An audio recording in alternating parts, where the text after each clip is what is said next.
धोने वाली बहू। शादी के पहले से ही विभा को कपड़े धोने का बड़ा शौक था। कभी नल के नीचे तो कभी तालाब के पास। अरे मेरी नीली वाली लुंगी नहीं दिख रही है।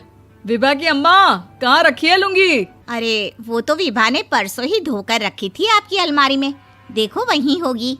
वो ना मैंने आज धो दी, मुझे लगा कि गंदी हो गई होगी। अरे कैसे गंदी हो गई थी? उसे तो मैंने पहना भी नहीं। हे भगवान, इस लड़की के कपड़े धोने की आदत से परेशान हो गया हूँ मैं। जितना तो घर में राशन नहीं आता, उससे कहीं ज्यादा डिटर्जेंट पाउडर का खर्चा है। इसकी शादी करवा दो, शादी जाए अपने घर में ही करे काम, फिर चाहे घर के कपड़े धोने हो या पूरे गांव के। हाँ ठीक बोल रही हूँ, देखता हूँ मैं कोई लड़का। वो दिन भी आ जाता है जब विभा को देखने लड़के वाले आ जाते हैं। लड़की मुझे अच्छी लगी। होने वाली सास कहती है, बेटी अगर कुछ पूछना है तो पूछ लो। वैसे तो हमारी लड़की बहुत ही शर्मीली है, जो बोल दो वो मान लेती है, इसे क्या पूछना होगा।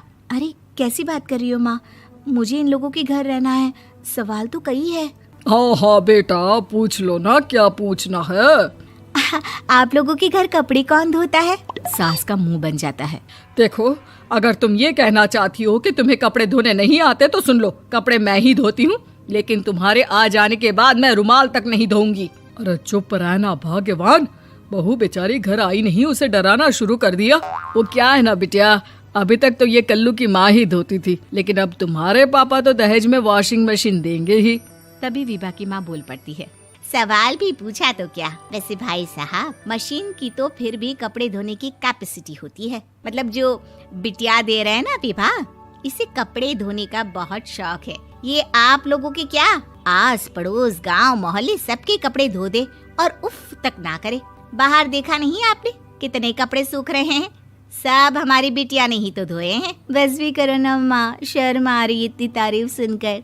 और तो और एक दाग निकाल कर दिखाओ तो मान जाओ। हाँ अच्छा अच्छा, माफ करना बेटा, मैंने गलत समझा। हमें तो रिश्ता बहुत पसंद है। और ऐसे जुड़ जाता है रिश्ता कपड़े धोने का शौक रखने वाली विभा का। उसकी शादी हो जाती है कोयला फैक्ट्री में काम करने वाले कल्लू के साथ। शादी के बाद अचानक विभा चिल्लाती हुई सास के पास आती है। सासू माँ, अरे सासू माँ कहाँ है आप? ये तो धोखा है, धोखा दिया आप लोगों ने मुझे। इसे ससुर के चक्कर के बारे में पता चल गया। अरे तो उसमें तुझे क्यों धोखा मिला है? अरे नल में पानी नहीं आता, कपड़े कैसे कब धुलेंगे? अच्छा अच्छा, तू पानी नहीं आ रहा उसकी बात कर रही है। तो आपने क्या सोचा? कुछ नहीं। अच्छा हाँ, तेरी माँ ने कहा था कि कपड़े धोने का शौक है तुझे, याद आया मुझे।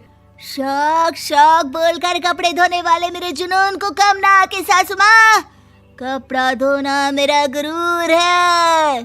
तभी पति भी वहाँ आ जाता है। अभी अभी मैंने इसे सनी देओल की फिल्म दिखाई है, उसी के डायलॉग मार रही है माँ। अच्छा सुन, साफ साफ बता रही हूँ, पानी सुबह 4 से 6 और शाम को 10 से 12 आता है, समझी?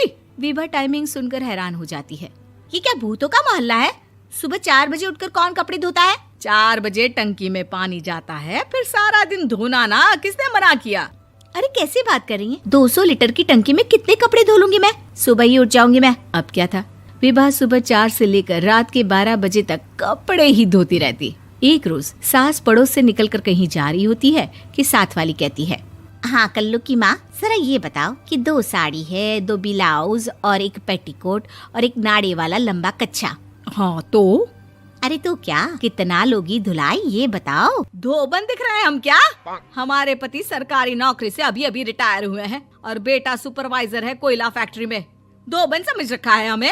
हाय रे कल्लू की अम्मा, माफ कर दो, वो तो मोहल्ले में यही सब बता रहे थे कि तुमने बहू को कपड़ा धुलवाने के काम में लगा दिया है। सास को पड़ोसन की बात सुनकर गुस्सा आ जाता है। वो घर पहुंचती है जहां घर के बाहर ही इतने सारे कपड़े सूख रहे होते हैं जितने कि किसी धोबन के घर पर। अरे ओ कल्लू की दुल्हन, बाहर निकल। माँ जी यहीं आ जाओ, बाथरूम में चादर धो रहे हैं हम। अरे अभी हम धोते हैं, तुमको बाहर निकलो। ये आस पड़ोस वाले बोल रहे हैं कि हम बहू से कपड़े धुलवा धुलवा कर उसे कपड़ा धोने वाली बना दिए हैं। अरे छोड़ो ना माँ जी, किन लोगों की बातों में आती हो? आस पास के लोगों का तो काम ही होता है कि वो किसी तरह सास बहू को लड़ा दे। बहू सारे घर के कपड़े धोती है, ये क्या कम है? बोलिए। सास को भी लग जाता है कि वो बहू का ये सनकीपन नहीं छुड़वा सकती, इससे अच्छा है कि खुद ही चुप हो जाए। एक रोज सास और बहू मंदिर जाते हैं, जहाँ सास की साड़ी वहाँ खड़ी भीख मांगने वाली से मिलती है। माँ जी क्या बात है, आपकी साड़ी उस भिखारन से कितनी मिल रही है ना? हाँ हाँ देखो तो, दोनों की साड़ी मिल रही है। क्या बात है कल्लू की अम्मा, तुम खुद को तो अफसर की बीवी बताती हो और ऐसी सिंपल सी प्लेन साड़ी पहनकर घूमती हो। सिंपल और प्लेन नहीं है ये साड़ी। तो क्या सोने के धागे से फूल बने हैं? कुछ भी सासू माँ, कुछ भी। हाँ, बने थे इस साड़ी में सोने के धागे से फूल। मेरे पति लेकर आए थे मद्रास से स्पेशली मेरे लिए 10,000 की। ताहे भाई साहब इस भिखारन के लिए भी सेम टू सेम साड़ी लेकर आए होंगे 10,000 की। सास उस वक्त तो कुछ नहीं कहती, लेकिन बहू के साथ घर आती है और अलमारी से एल्बम निकाल कर लाती है। ये साड़ी देख रही है, ये वही साड़ी है जिसे मैंने अभी पहना था। इस साड़ी में ये जो चमकदार फूल दिख रहे हैं ना, ये सोने के धागों से काढ़े गए हैं। लेकिन तू लोकल वॉशिंग मशीन ब्रश से घिस घिस कर सारे फूलों को निकाल कर साड़ी प्लेन कर दी। मुझे माफ कर दीजिए सासू माँ। और तो और, जब मैंने तुझे तेरी गलती के लिए कुछ नहीं कहा, लेकिन तूने तो सबके सामने मेरा मजाक ही बना दिया। क्यों? बहू को समझ में आ जाता है कि अब से उसका कपड़े धोना